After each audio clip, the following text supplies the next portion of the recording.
Assalamualaikum warahmatullahi wabarakatuh. Waalaikumsalam warahmatullahi wabarakatuh. Assalamualaikum warahmatullahi wabarakatuh. Ya, alhamdulillah, meskipun agak telat sedikit, namun tidak mengurangi hikmat dari kegiatan yang kita laksanakan pada hari ini. Ya, saya hormati trainer kita Pak Yani Alia. Mungkin saya langsung persilahkan saja, mengingat waktu kita sudah tadi molor hampir setengah jam dari waktu yang ada di jadwal. Saya persilahkan, Pak. Ya, baik. Assalamualaikum warahmatullahi wabarakatuh. Waalaikumsalam warahmatullahi Waalaikumsalam warahmatullahi wabarakatuh.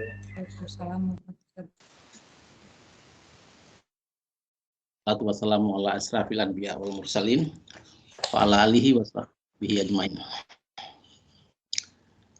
Sebelumnya izinkan saya untuk membagi layar saya.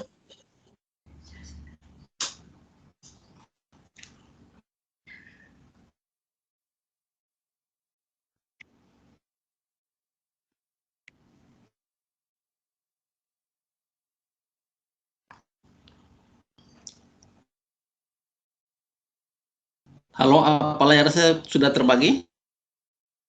Ya, sudah terbagi. Sudah Pak, hanya belum muncul. Oke. Oke Pak.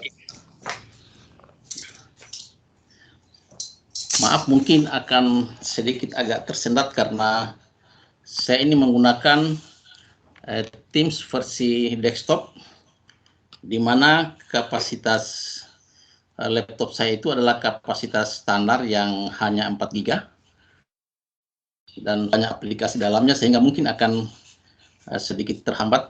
Mudah-mudahan tidak ada apa-apa. Saya akan mulai pemaparan hari ini, di mana berdasarkan jadwal kita itu hari ini full kita akan bicara soal manajemen kelas Teams.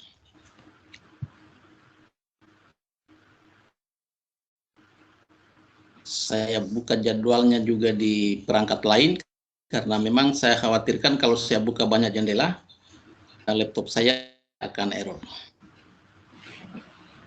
Bapak Ibu sekalian yang dimuliakan Allah, kemarin kita sudah mencoba tidak terlalu tuntas sebenarnya soal membuka kelas Teams, tapi saya anggap itu untuk kondisi hari ini adalah hal yang sudah sangat mudah dilakukan, sehingga tidak terlalu detail saya bahas, dan saya lihat juga perkembangan diskusi di grup kawan-kawan sudah pada bisa sebenarnya semuanya.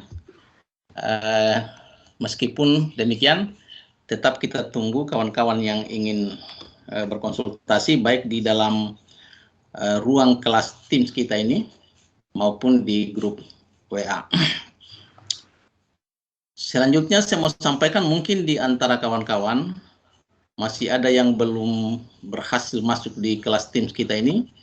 Kita berharap mereka bisa berkonsultasi kalau belum, supaya bisa dibantu oleh kawan-kawan yang lain.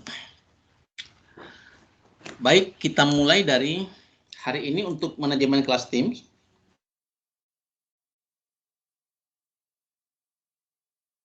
Kita akan mulai dari berdasarkan indikator di sini soal memasukkan siswa dan guru. Saya rasa kawan-kawan sudah praktekkan semua bahwa memasukkan siswa itu ada 3 teknik. Yang pertama, siswa maupun guru dimasukkan pada saat pertama kita membuat kelas. Jadi di situ ada tawaran, ada sebuah opsi pada saat kita membuat kelas, kita diminta untuk memasukkan guru atau siswa. Nah, ini proses memasukkan seperti ini adalah proses memasukkan secara manual. Nah, itu kalau kita ingin isi waktu untuk masukkan semuanya. Di awal-awal kegiatan, di awal-awal diluncurkannya, dipopulerkannya ini Microsoft Teams, prosedur itu adalah prosedur yang wajib minimal 1 orang. Tapi pada perkembangan selanjutnya, sekarang itu sudah bersifat opsional. Pada saat pertama kita membuat tim kemarin. Kemudian cara kedua masih mirip dengan cara pertama tadi, itu kita masukkan juga secara manual akun anak-anak atau akun siswa maupun guru dari tempat ini. Pertama kita ambil pengaturan di sisi kanan nama kelas kita, kemudian kita ambil pengelolaan tim atau manage tim. Perlu saya sampaikan juga Bapak Ibu, prosedur seperti ini bisa kita ambil dari halaman awal Microsoft Teams kita, di mana ikon kelas kita itu ditampilkan di dalam menu tampilan kelas di tempat awal sini, di tempat ini Bapak Ibu. Nah, di sini. Di sini ada deretan kelas di halaman awal pertama kita buka Teams, itu kita ambil titik 3 di sudut kanan atas, di mana kelas yang akan kita atur itu ada di sudut kanan atas. Yang ada titik 3, kita klik itu, menu yang keluar sama dengan di tempat tadi saya mengambil kelas ini. Bisa kita langsung manage dari sini. Nah, bisa juga nanti kita masuk di dalam kelas seperti ini, baru kita ambil titik 3-nya di sisi kanan nama kelas kita. Nah, sekarang saya akan mengatur itu. Saya memperlihatkan saja karena sesungguhnya kawan-kawan sudah bisa. Ini cara kedua untuk memasukkan anggota grup. Kita ambil manage team.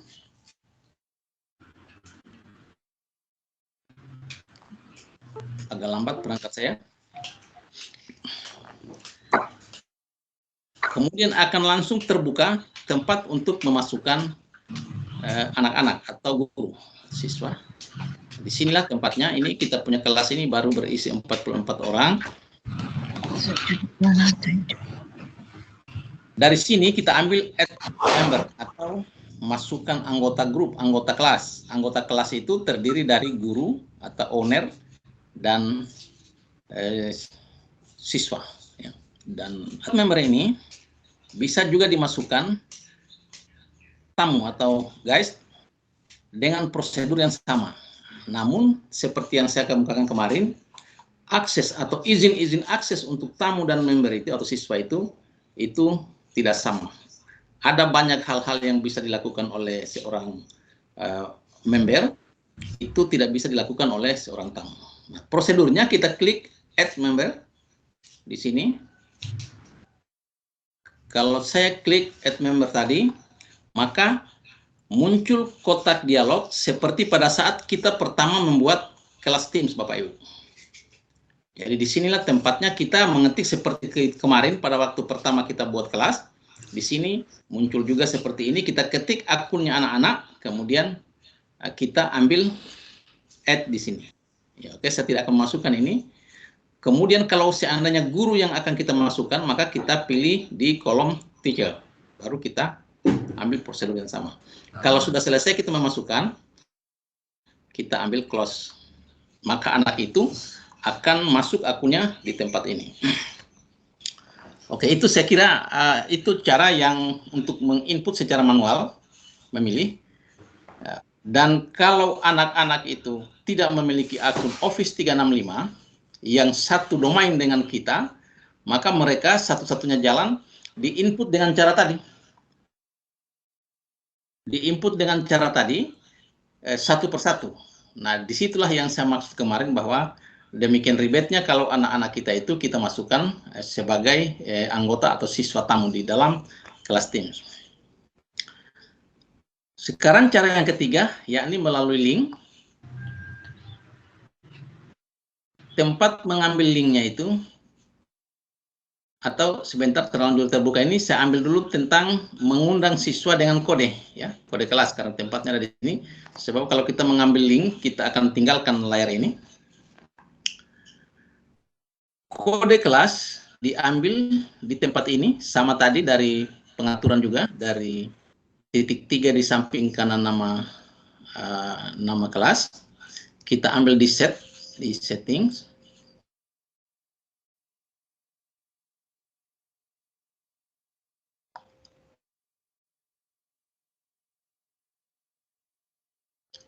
Nah, setelah terbuka menu setting atau pengaturan di sini, ada berbagai pilihan, terutama berkaitan dengan izin-izin bagi anggota grup atau anggota kelas kita.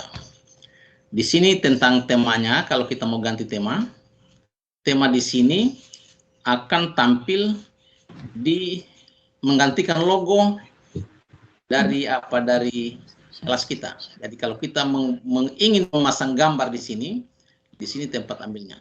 Namun untuk mengganti tema dari kelas ini bisa juga tidak perlu diambil di sini.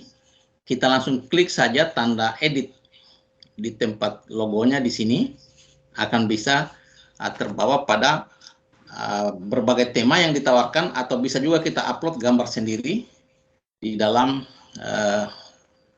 tema dari kelas kita. Kemudian soal member permission, ini izin-izin untuk anggota. Ya. Artinya apa-apa saja yang akan bisa dilakukan oleh anggota atau siswa kita di dalam kelas ini kita bisa atur perizinannya di tempat ini. Di member permission ini ada banyak banyak izin. Secara default Microsoft itu memberikan izin kepada anggota untuk mengatur atau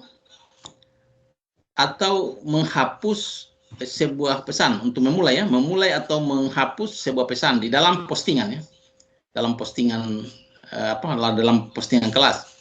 Jadi kalau ini kita matikan, maka siswa kita tidak bisa mengirim pesan di dalam kelas itu. Kemudian yang terakhir, yang kedua, anggota atau siswa kita bisa mengedit pesan mereka. Jadi kalau mereka habis pesan, salah ketik atau salah kirim, bisa dia edit kalau kita izinkan. Tapi kalau kita tidak izinkan, kalau kita mematikan centangannya, maka dia tidak akan bisa melakukan itu di dalam kelas kita. Nah, secara default ini direkomendasikan oleh Microsoft untuk mengizinkan keduanya ini. Namun ada izin-izin lain di sini. Semuanya ini akan berkaitan dengan boleh atau tidak bolehnya tindakan yang akan dilakukan oleh member kita atau siswa kita dalam kelas tim. Kemudian berikutnya ini saya tutup. Berikutnya guest permission atau izin untuk tamu. Di sini tidak ada satupun izin yang diberikan kepada tamu untuk melakukan tindakan-tindakan, kecuali tindakan untuk mengirim pesan bisa. Kemudian yang jelas hanya tindakan-tindakan yang secara operasional boleh dia lakukan, baru bisa dilakukan oleh seorang tamu di dalam kelas kita ini. Tidak ada pengaturannya, jadi tinggal dilihat-lihat saja pengalaman-pengalaman. Kalau pengalaman saya selama 2 tahun mengimplementasikan akun tamu, izin-izin itu adalah berupa mengirim pesan, membalas pesan, itu bisa, tapi tidak bisa menghapus pesan. Kemudian mengupload tugas-tugasnya itu bisa, yang jelas sedikit sekali. Jadi yang bisa mereka lakukan itu, kalau pengalaman saya, hanya mengirim tugas portofolio. Kemudian sejauh ini mereka tidak bisa berbuat di kelas note. Tidak tahu apakah pengaruh perangkat yang dipakai anak-anak atau memang tidak bisa. Saya belum mengeksplor ke sana. Yang jelas sangat terbatas. Kemudian di kelas juga nama mereka tidak terdeteksi, hanya email yang mereka daftarkan yang terdeteksi, sehingga kita memang sangat sulit mengidentifikasi mereka. Kemudian ada mentions, ini seperti biasa kita berikan akses kepada mereka, ada izin-izinnya juga. Selanjutnya ini team code, inilah tempat mengambil kode kelas. Ini kode kelas. Seandainya kode kelas ini belum pernah di-generate, ya. Kalau kita buka ini Bapak Ibu, kalau kita buka kode kelas ini, maka kode di sini belum tampil. Kalau pertama kali kita membuat kode, nanti ada tombol generate code, baru klik akan muncul ini secara otomatis. Nah, muncul, kemudian setelah muncul kita copy. Kita ambil kopinya, klik ini supaya dia tercopy, kemudian kita kirimkan kemana saja yang akan kita inginkan untuk mengundang siswa. Kode kelas ini adalah sebagai tiket bagi member, bagi siswa maupun guru yang kita undang untuk bergabung ke kelas kita, dengan catatan mereka harus memegang akun yang satu domain, satu organisasi dalam bahasa Microsoft dengan kita. Satu organisasi di sini adalah kita memiliki akun Microsoft Office 365 yang sama domainnya dengan yang dimiliki oleh pembuat kelas itu. Jadi, meskipun kita memegang akun Office 365, kalau domainnya beda, maka kita tidak akan bisa bergabung dengan menggunakan kode ini. Kecuali kalau organisasi itu membuat dua atau tiga domain dengan organisasi yang sama, itu tetap bisa. Seperti misalnya kayak kemarin beberapa pelatihan kita, saya contohkan, ambil sebagai contoh, di Sultra Cerdas itu ada dua domainnya, ada Cerdas Klik, ada Sultra Cerdas Klik. Saya ulangi bahwa kode kelas ini hanya bisa dipakai masuk oleh anggota yang kita undang dengan akun Office 365 yang domainnya sama dengan kita. Itulah bahasa satu organisasi di dalam Microsoft. Kecuali kalau organisasi itu menggunakan dua atau tiga domain, seperti yang saya contohkan tadi di Sultra Cerdas itu, ada beberapa domain, seperti yang saya pegang itu adalah Cerdas Klik, ada juga yang Sultra Klik, ada Sultra Cerdas Klik, itu semuanya bisa dipakai, saling memasukkan, karena domain-domain ini berasal dari satu organisasi Office 365 yang sama. Mungkin materi, kalau kawan-kawan sudah pernah TOT di level 100, itu selalu disajikan materi tentang deploy Office 365 dan masukkan domain itu. Saya rasa teman-teman sudah kuasai. Kemudian ini soal emosi, ini saya rasa ini bisa dipelajari dengan gampang, sama dengan Telegram, sama dengan WhatsApp, Facebook, segala macam. Itu kemudian ada kelas notebook. Nah, di sini juga ada keterangan-keterangannya. Nah, kemudian ada teksnya, izin-izin untuk melakukan teks itu yang mana saja. Nah, itu pengaturan tentang tentang kelas, tentang manajemen kelas. Kemudian di sini ada, kita bisa melihat siapa-siapa saja yang sedang sedang terpending izin untuk masuk, yang belum dipersilakan untuk masuk. Misalnya ini akan terisi kalau ada orang yang masuk ke kelas kita melalui link kelas, itu di sini akan terpantau dia bahwa ada orang yang sedang menunggu persetujuan. Nanti setelah kita klik, kita setujui, baru dia bisa masuk ke kelas kita. Jadi kalau kita menghendaki seseorang itu masuk atas persetujuan kita, maka kita harus berikan dia link. Karena link itu kalau kita klik masuk ke dalam kelas kita, maka dia butuh persetujuan untuk bisa langsung masuk ke dalam kelas ini. Itu mungkin yang paling penting di sini. Ini daftar aplikasi yang ada di Teams. Ini nanti kita cari-cari saja karena kita tidak akan pasang dulu di sini. Ini ada banyak aplikasi yang bisa ditambahkan, baik di tombol atau di kolom atas maupun di kolom samping. Ini semuanya bisa ditambahkan, tetapi kita tidak akan buka ini karena kita tidak akan install di sini. Namun kalau kawan-kawan ingin menambah aplikasi di dalam kelas kita bisa memilih aplikasi apa yang misalnya kita memasukkan form, supaya kita tidak perlu bolak-balik ke portal Office 365 untuk membuat formulir soal, kita tambahkan saja di sini. Kita install ke sini, tambahkan, sehingga dia akan tombol form ini akan masuk di bagian atas tadi di halaman pertama itu di deretan deretan file kelas notebook di sebelahnya lagi itu akan tertambahkan aplikasi form ini. Nah, kemudian ini analytics ini menampilkan resume dari semua aktivitas yang ada di dalam kelas ini. Jadi semua aktivitas yang ada di kelas ini akan direkap dan ditampilkan di dalam analytics ini. Sehingga kita bisa melihat kalau kita seorang manajer atau seorang kepala sekolah, pengawas, apakah aktivitas kelas seorang guru itu bisa kita ada atau tidak kegiatan pembelajarannya, itu akan terdata di sini semua. Ini kita ini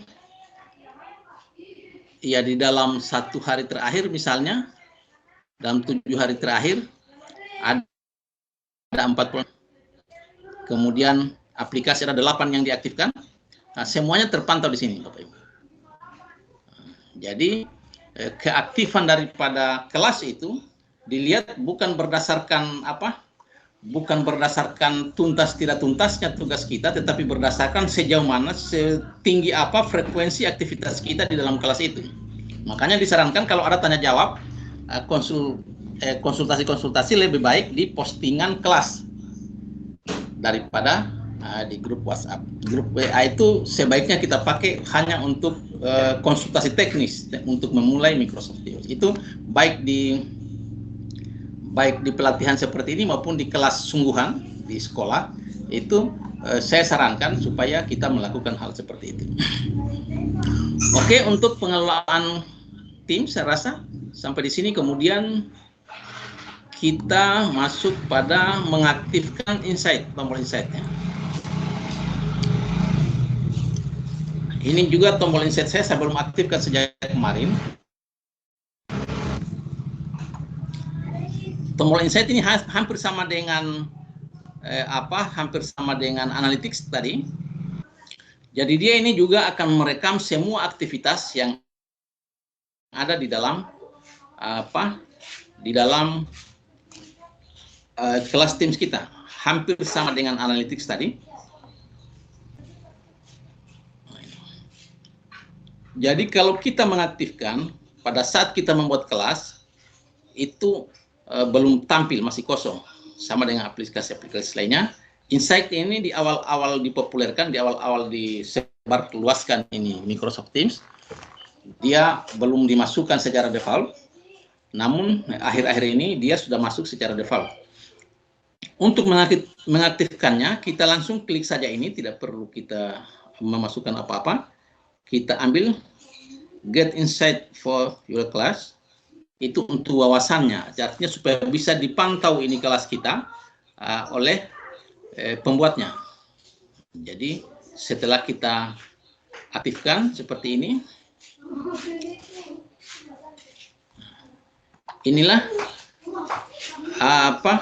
data yang ada di dalam aktivitas kelas kita. Frekuensi komunikasinya seperti apa, sebanyak apa, kemudian 41 student yang absen dari ini, yang hadir berapa, yang aktif berapa, apa yang mereka lakukan, semua akan terdata di sini. Termasuk kita mengirimkan apa ya, emosi-emosi seperti jempol, senyum, apa semua, semuanya akan terdata di tempat ini. Jadi cara mengaktifkan, caranya diaktifkan kayak tadi, tinggal kita klik saja itu sudah aktif. Sehingga aktivitas di dalam kelas kita ini terhitung sejak saya klik tadi itu akan terekam di dalam insight ini. Jadi inilah yang kita yang salah satu aplikasinya yang bisa membantu kita untuk memantau kinerja kinerja mahasiswa kita atau siswa kita di dalam melakukan aktivitas belajar di dalam kelas Teams ini. Termasuk pesan maupun tugas-tugas yang dihapus, semuanya akan terdata di sini. Oke, itu mengaktifkan insight. Jadi nanti kalau insight ini sudah diaktifkan, maka wilayah ini atau layar ini sudah terisi, tidak kosong lagi kayak tadi. Oke. Nah, sekarang kita coba kembali ke kemarin, belum terlalu tuntas, kita bicara soal pengelolaan channel atau saluran. Kemarin kan kita belum membuat channel, Bapak Ibu ya. Ini di dalam kelas yang ini sudah ada 3 channel atau 3 saluran, yakni saluran hari pertama, hari kedua, dan hari ketiga. Secara default, kalau kita membuat kelas, saluran ini hanya ada satu secara otomatis, yakni general channel atau saluran umum di sini. Nah, saluran umum ini begitu kita buka langsung masuk, dan di dalamnya itu ada post dan file dalam. Jadi bisa kita membuat postingan di sini kemudian ini. Nah, sekarang kita akan membuatnya. Kemarin kan kita belum atraksikan membuat channel ya. Tempat membuat channel itu ada di sini. Tempat tadi ya. Di tempat tadi kita akan buat channel, namun dalam praktek keseharian dalam kegiatan kelas di sekolah, mungkin dalam proses pembuatan channel itu ada banyak pendekatan. Ada pendekatan berdasarkan kelas, ada juga pendekatan berdasarkan seperti yang saya buat sekarang ini, pendekatan karena ini pelatihan hanya 3 hari, maka yang saya buat channel itu hanya berdasarkan pendekatan hari. Jadi untuk hari ke-1 itu materi-materi dan aktivitas termasuk tugas-tugas yang saya buat untuk mengukur ketercapaian indikator pada hari pertama, kita masukkan di channel hari ke-1. Kemudian dan seterusnya sampai hari ketiga. Kalau dalam implementasi di sekolah atau kampus, Bapak Ibu, tergantung pendekatan kita. Kita mau pakai pendekatan per topik atau per materi, atau kita mau pakai pendekatan per kelas. Jadi kalau kita seorang guru mata pelajaran yang mengajar di beberapa kelas, mata pelajaran yang sama, indikator sama, KD-nya juga sama, bisa kita buat pendekatan pembuatan channel itu berdasarkan kelasnya, supaya gampang kita identifikasi, karena kan biasanya guru-guru itu di SMP, SMA, SMK, itu setelah dia mengajar akhir semester kayak minggu-minggu lalu itu dikejar-kejar oleh wali kelas untuk melapor. Nah, kalau kita buat channel berdasarkan materi, maka kita masih akan kerepotan untuk mengumpulkan di mana anak dari kelas A, kelas B, kelas C itu lumayan juga sih repotnya. Jadi dalam konteks seperti ini, kita membuat channel itu berdasarkan kelas. Ya, misalnya pendidikan IPA misalnya, ilmu pengetahuan alam, kita buat channel berdasarkan kelas. Sehingga untuk mengidentifikasi anak-anak itu siapa di kelas A, kelas B, kelas C itu bisa lebih mudah. Bisa juga kalau kita seorang wali kelas misalnya atau guru kelas, bisa juga kita ambil channel berdasarkan mata pelajaran. Karena mungkin kita akan mengundang gurunya, guru mata pelajarannya sebagai owner di kelas kita. Nah, ini kalau memang direkomendasikan, disarankan seperti ini, kenapa? Kalau semua guru mata pelajaran itu membuat satu kelas, yang terjadi adalah kalau di SMA itu minimal 14 kelas yang akan ada di ponselnya anak-anak. Dan namanya saja ponsel, layarnya kecil, bisa jadi anak-anak itu akan bingung masuk di kelas mana saja dia harus belajar hari ini dan di kelas mana dia menyetor tugas hari ini. Itu kalau kita setiap guru mata pelajaran itu membuat satu kelas. Tapi kalau di kelas sekolah itu semua guru sudah menggunakan Microsoft Teams, kemudian wali kelasnya membuat kelas, maka guru tinggal diundang sebagai owner, kemudian channel dibuat berdasarkan mata pelajaran. Jadi pembuatan tugas itu tinggal kita ekspor informasi tugasnya ke kelas atau ke mata pelajaran di mana kita akan mengajar. Nah, sekarang kita buat channelnya. Katakanlah sekarang kita buat channel berdasarkan materi atau berdasarkan topik. Caranya kita ambil di titik 3. Saya rasa teman-teman sudah buat juga semuanya ini. Saya buat satu channel saja berdasarkan materi.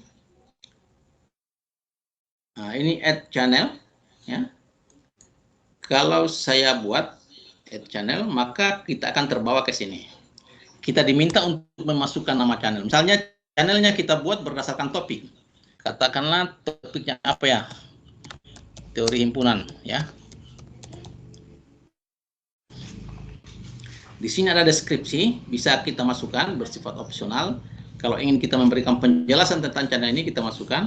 Kemudian ada privasi di sini, ada pengaturan untuk channel ini yang bisa mengakses ini, yang bisa masuk ini. Apakah semua siswa bisa diakses oleh semua siswa atau hanya siswa tertentu? Kalau hanya siswa tertentu, maka kita ambil yang spesifik tim, have access. Jadi hanya anggota tim tertentu yang kita pilih yang bisa masuk. Kalau kita ambil yang di bagian bawah, ya kayak tadi, seperti kalau kita mau masukkan channel berdasarkan kelas, maka hanya anggota kelas itu yang sudah masuk tim ini yang akan bisa mengakses tim ini. Oke, setelah kita buat teori himpunan, nama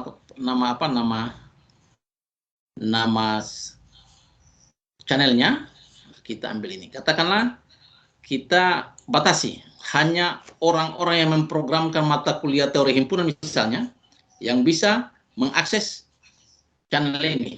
Kita batasi dia, kita ambil yang bagian bawah ini. Specific teammates have access. Kita pilih ini, kita centang, baru kita create. Nah, pada halaman berikutnya atau kotak dialog berikutnya, karena kita ambil tadi itu adalah anggota spesifik yang bisa mengakses ini, maka kita diminta untuk memilih siapa yang akan bisa mengakses channel ini. Coba saya ambil di sini yang akan belajar misalnya mata kuliah teori himpunan, saya ambil siapa ya? Saya ambil Ibu Hermawati, soalnya saya tidak tahu siapa-siapa yang sudah join. Nah, Ibu Hermawati, saya ambil. Saya add.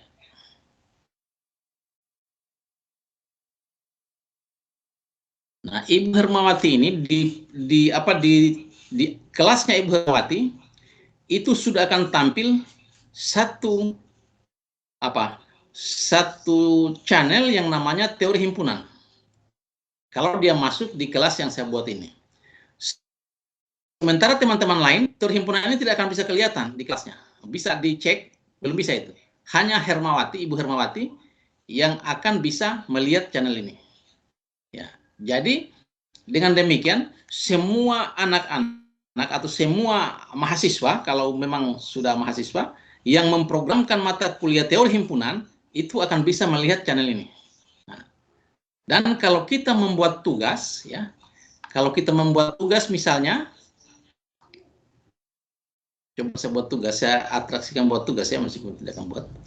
Ada pilihan di channel mana kita akan kirim tugas itu, maka kita pilih teori himpunan ini, hanya di teori himpunan itu yang akan muncul pemberitahuan tugasnya, dan hanya mahasiswa atau siswa yang masuk yang bisa mengakses channel itu yang akan bisa membaca pemberitahuan tentang tugas tersebut.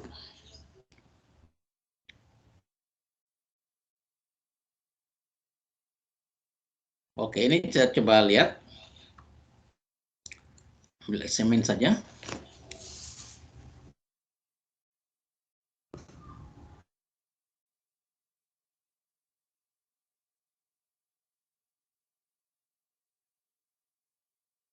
Ya. Saya percepat.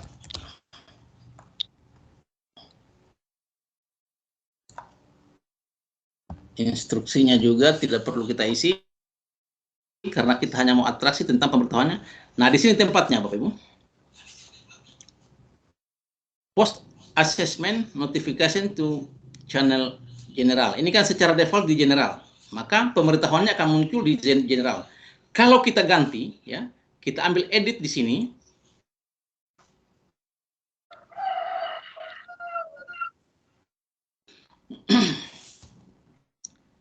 Kalau kita ambil edit kemudian kita ganti, lambat.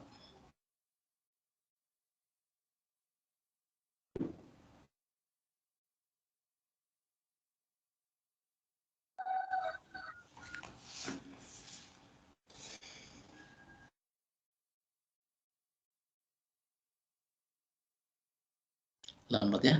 Yang jelas saya jelaskan agak lambat ini kita tutup. Setelah kotak dialog ini muncul Bapak Ibu, maka akan ada pilihan untuk memilih di channel mana kita akan kirim. Akan terkirim dia pemberitahuan tentang tugas tersebut. Aduh, bisa juga tutup, saya lihat ini. Oke. Ya. Jadi itu teknik pembuatan channel. Jadi saya ulangi bahwa channel itu dibuat berdasarkan pendekatan yang kita inginkan. Apakah berdasarkan topik, berdasarkan mata pelajaran atau mata kuliah, berdasarkan kelas. Kalau di SD atau PAUD itu memang disarankan dia pakai pendekatan mata pelajaran. Karena dia kan hanya 3 guru yang akan terlibat, yakni guru agama, guru olahraga, dan guru kelasnya. Sehingga akan lebih bagus kalau kompromi dengan guru-guru lain untuk dia bikin satu kelas, guru kelasnya bikin kelas, kemudian guru agama dan guru dan guru olahraganya itu dia join sebagai guru di dalam kelas kita. Waduh, error di sini. Tunggu ya. Oke. Sambil menunggu proses loadingnya, saya punya ponsel, saya punya perangkat. Kita akan lanjut pada postingan kelas. Ya. Ini masih ada hubungannya, kita akan lanjutkan dengan dari channel tadi ke postingan kelas. Aduh, lambat ya.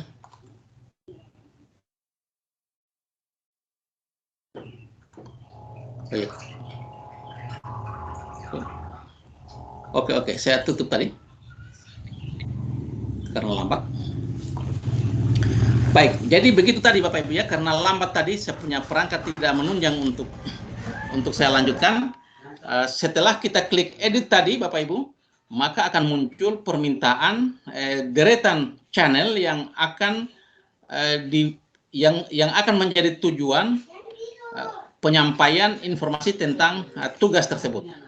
Itu. Kemudian kita akan mengatur channel ini. Ya. Ini channel kita akan atur. Ini kita disket saja assignment-nya, karena kita tidak akan bermaksud untuk bikin tugas.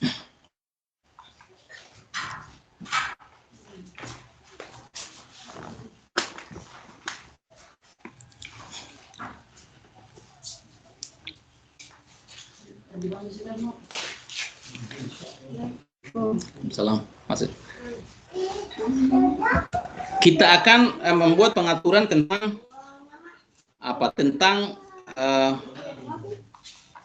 postingan. Ya. Postingan di sini saya ambil di general dulu. Iya, kita ketahui bahwa tombol general itu atau channel general itu